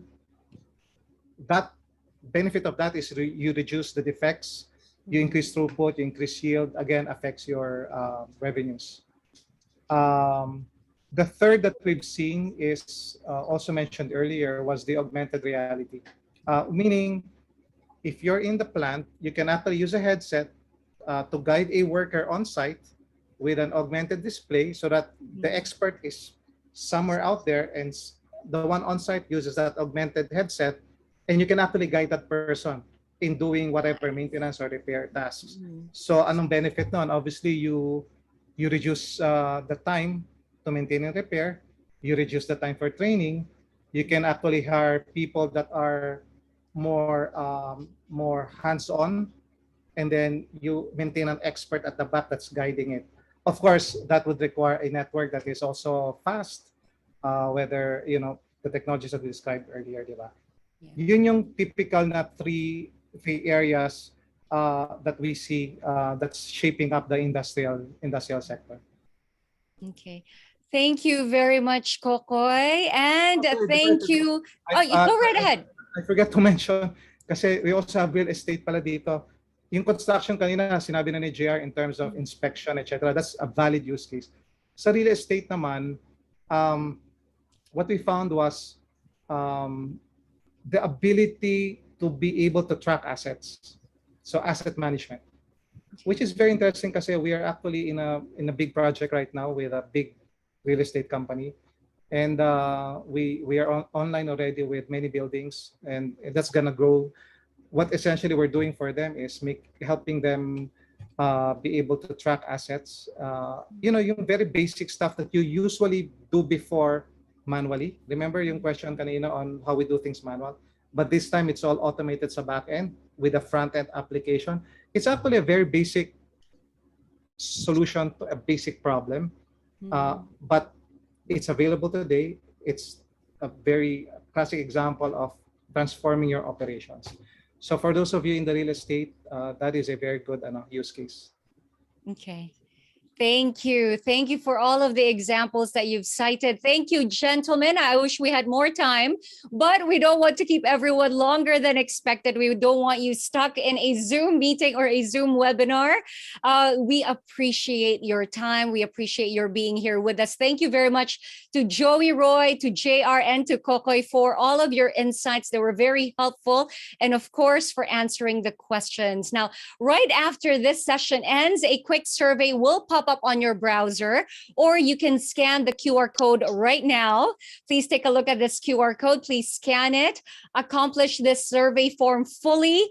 Please do take a minute to answer so that we can use this to further improve our future events. This is basically for us to be able to give you what you want, what you would like to see more of, what it is you can benefit from. So please accomplish the survey fully. Once you have done that, you will receive a gift voucher code worth 500 pesos, which you can use to purchase 917 lifestyle items. So for the ones who already won earlier, that means it's 1,000 pesos worth of 917 voucher codes for you. Okay, so please fully accomplish this survey form. Also, please keep posted and feel free to reach out to your account managers for our other upcoming webinar sessions, as well as if you have any questions that may have stemmed from this session, or if you are getting ready on your digital transformation, please get in touch with the account managers. An absolute pleasure and honor being with all of you this beautiful Wednesday morning. My name is Jelly Victor. Stay safe, everyone, and enjoy the rest of the day. Bye.